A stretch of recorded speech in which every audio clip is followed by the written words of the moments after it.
दोस्तों सरसों की 7 वैरायटियों की हमने लैब रिपोर्ट निकलवाई है। भाई इनके तेल की मात्रा कितनी है, अलग अलग वैरायटियों में अलग अलग तेल की परसेंटेज, अलग अलग तेल की मात्रा मिली, तो वो आपको बता देते हैं कि इनकी लैब रिपोर्ट कितनी आई है, कौन सी वैरायटी के अंदर तेल की मात्रा कितनी है। 7 वैरायटियों का हमने यहाँ पर इस एरिया में, जहाँ पर मूंग लगे हुए हैं, जहाँ पर जवार के ट्रायल है, जहाँ पर देसी कपास के हैं, इस एरिया में थे अपने गेहूं के 17 वैरायटियों के ट्रायल, जिसका रिजल्ट 1 या 2 दिन में आपको अब देखने को मिलेगा। जहाँ पर बीटी कॉटन है वहाँ पर मैं आपको दिखा देता हूँ, वो बीटी कॉटन है, वहाँ पर सरसों की 7 वैरायटियों का ट्रायल लगा हुआ था।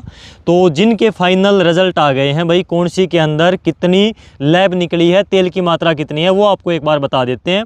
इससे पहले आपको बता देता हूं कि अपने खेत वाली सरसों की कौन सी की पैदावार ज़्यादा हुई, जिसमें पायोनियर की 3 वैरायटियाँ लगी हुई थी, 45/46, 45/46 पावर और एक 45/60 लगी हुई थी। तो इनमें सबसे ज़्यादा औसत आई है 45/46 पावर की। उसके बाद में सेकंड नंबर पर 45/46 नॉर्मल वाली पुराने वाली निकली है और 45/60 इन दोनों वैरायटियों की लगभग बराबर औसत रही। इसके बाद में यहाँ पर निकली है भाई श्री राम की 1666, फिर एडवांटा की 414। तो ये वैरायटियाँ अपने यहाँ पर खेत में लगाई हुई थी और इनका मैंने आपको रिजल्ट बताया। अब बताता हूँ आपको कि इनकी लैब रिपोर्ट क्या आई। लेकिन जो खेत में अपनी सरसों की वैरायटियाँ लगाई हुई थी भाई, इनकी हमने कंबाइन के द्वारा हार्वेस्टिंग करी थी, कंबाइन से निकलवाई थी। पहले कटाई करवा कर लेबर से, फिर हमने कंबाइन से निकलवा ली। तो उसको हमने अलग अलग तुलाया नहीं, क्योंकि डंपर के अंदर, ट्राली के अंदर एक ही ट्रॉली में बार बार जो है कंबाइन वाली टंकी खाली करी, तो वो सारी मिक्स हो गई। लेकिन जो कंबाइन की डब्बी भरी, उससे आइडिया हमने ये लगाया। मोटा मोटी कंक्लूजन ये है जो मैंने आपको रिजल्ट बताया। अब इनकी लैब रिपोर्ट आपको बता देता हूँ भाई फटाफट। तो यहाँ पर पायोनियर से ही हम शुरू करते हैं। पायोनियर की 45/46 पावर में जो नई वैरायटी आई थी, इसकी लैब है भाई 39.04। तो ये इसकी तेल की मात्रा है, ये इसकी लैब रिपोर्ट है, ठीक है।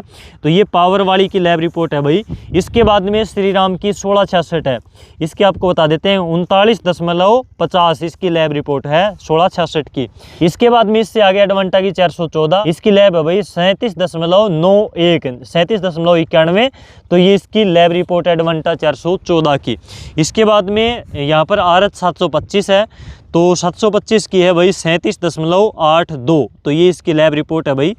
इससे आगे है पायनियर की 45/60, इसकी लैब रिपोर्ट आई है 40.05। तो ये इसकी लैब है भाई, तेल की मात्रा है। इसके बाद में है भाई 41.58, ये कौन सी की है, पायोनियर 45/46 की। और एक अपनी और बच जाती है भाई RH 1975। तो RS 1975 की है भाई 38.77, 38.73। तो ये RS 1975 की लैब रिपोर्ट है। मुझे लगता है कि इसमें 1-2% लैब की गिरावट हुई है तेल की मात्रा की। उसके पीछे कारण आपको बता देता हूँ। आप यहाँ पर अगर देखोगे तो इसके कुछ दाने सफ़ेद हो रखे हैं, ये देखो कितने सफ़ेद हो रखे हैं। इसके भी और वैरायटियों के देखें तो इसके देखिए सफ़ेद हो रखे हैं, इसके भी ये देखिए सफ़ेद सा रंग दिखेगा। इसके अलावा यहाँ पर 45/60 का तो और भी ज़्यादा सफ़ेद रंग ऊपर से हो रखा है, ये देखिए जैसे पाउडर लगा रखा हो। और इसी प्रकार से 725 का भी सफ़ेद रंग हो रखा है, जैसे इसके ऊपर पाउडर लगा रखा हो। तो अभी लास्ट में हल्की छिटपुट बूंदाबांदी बहुत ज़्यादा रही, बार बार बूंदाबांदी की वजह से, बारिश की वजह से इनका इस प्रकार का पाउडर नुमा बार से कलर दिखाई दे रहा है। और इनकी लैब में भी 1-2% की गिरावट आई है। इसके पीछे यही कारण है। कटाई करने के बाद में यहाँ पर बीटी कॉटन के ट्रायल लगाए, यहाँ पर मूंग के, जवार के, देसी कपास की वैरायटियाँ लगाई। तो ये यहाँ पर ट्रायल के चलते और या फिर किसानों का फीडबैक हमने अलग अलग क्षेत्र में घूमकर कपास के ऊपर, वैरायटियों के ऊपर लिया, उस चक्कर में बहुत ज़्यादा टाइम लगा। और सरसों को निकालने का, गेहूं को निकालने का हमारे पास टाइम नहीं बच पाया, क्योंकि इनकी बिजाई लेट हो रही थी। इसलिए हमने सोचा कि भाई इनका रिजल्ट तो हम थोड़ा सा बाद में ही बता देंगे, क्योंकि अभी तो बिजाई होनी नहीं, अगले सीजन में बिजाई होनी है। तो इस चक्कर में रिजल्ट वाली वीडियो लेट हुई और ये सरसों निकालने में देरी हुई, जिसकी वजह से थोड़ा सा इसमें दोड़ापन दिखाई हमें दे रहा है। और इसकी जो लैब रिपोर्ट है वो किसी की मान लीजिए 1%, 1.5%, 2% तक भी मुझे लगता है कि भाई इनकी लैब रिपोर्ट जो है तेल की मात्रा घटी है, लगातार धूप में पड़े रहने की वजह से, लगातार बार बार बारिश की चपेट में आने की वजह से, तो ये वजह हो सकती है। बाकी अगली बार अगले सीजन में कुछ नए एक्सपेरिमेंट करेंगे खाद वगैरह को लेकर।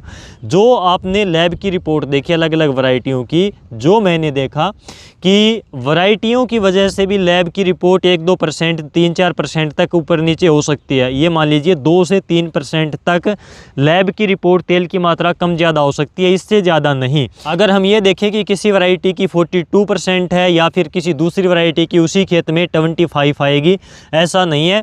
वैरायटियों की वजह से 3-4% का मैक्सिमम फ़र्क आ सकता है लैब की रिपोर्ट में तेल की मात्रा में। बल्कि आपकी ज़मीन किस प्रकार की है उसके ऊपर आपकी तेल की मात्रा डिपेंड करेगी। आप उसमें पानी किस प्रकार से दे रहे हैं, मौसम कैसा था आपकी बार, खाद कौन सी डाली है, तो ये सारी चीज़ें, सारे फैक्टर डिपेंड करते हैं भाई जो तेल की मात्रा है वो कितनी कम ज़्यादा होएगी।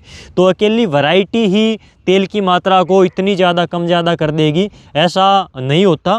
काफ़ी ज़्यादा चीज़ें प्रभावित करती हैं तेल की मात्रा को कम ज़्यादा करती हैं, जिनमें मैंने आपको बताया खाद की मात्रा है, कौन सी खाद कितनी डाल रहे हो, ये चीज़ है, बिजाई कब कर रहे हो, पानी लास्ट में कितना दे रहे हो, इसके अलावा मौसम कैसा है, मिट्टी कैसी है, ये सारे फैक्टर आपके डिपेंड करते हैं। तो जो वैरायटियों का फ़र्क था वो आपने देख लिया होगा। हमने एक ही जगह पर सेम टाइम सेम डे इनकी बिजाई करी थी और सारी चीज़ें हमने सेम डाली, सभी के अंदर सेम प्रैक्टिस थी और ये इनकी लैब रिपोर्ट आई है। कमेंट करके बताना आपके खेत में पैदावार सरसों की कितनी हुई, क्योंकि अब की बार मौसम सरसों के अनुकूल था, पैदावार सरसों की लगभग अच्छी हुई है। बाकी आप कमेंट करके बताना कौन सी वैरायटी की पैदावार सरसों की आपके खेत में ज़्यादा निकली और कौन सी की लैब रिपोर्ट कितनी आई, कितनी ज़्यादा आई। तो ये लैब की रिपोर्ट आई है भाई। एक चीज़ आपको ज़रूर कहना चाहूँगा कि लैब की रिपोर्ट आपको किसी अच्छी जगह से ही करवानी चाहिए, अनाज मंडी वगैरह से ही, या फिर 2 जगह से भी आप लैब की रिपोर्ट निकलवा सकते हो। हमारे यहाँ पर 100 रुपये में लैब की रिपोर्ट निकालते हैं एक सैंपल की। आप कमेंट करके बताना आपके वहाँ पर कितने में निकालते हैं। लैब की रिपोर्ट आपको हमेशा 2 जगह से करवानी चाहिए। मैंने 2 जगह से निकलवाई तो 1-1.5 से लेकर 2-2.5% तक भी तेल की मात्रा में डिफरेंस आया। तो किसानों का तो भाई किसान को तो हर कोई लूटने की फिराक में रहता है, क्योंकि लैब को देखकर ही आज के दिन सरसों बिकती है, सरसों का रेट निर्धारित होता है। तो लैब की रिपोर्ट आपको कम से कम 2 जगह पर करवाकर जरूर देखनी चाहिए ताकि आप ठगी से बच सकें। तो इस वीडियो को अधिक से अधिक किसानों तक शेयर करना। तो आज के इस वीडियो में बस इतना ही, फिर मिलते हैं गेहूं की रिजल्ट वाली वीडियो में 1 या 2 दिन में। तब तक के लिए नमस्कार।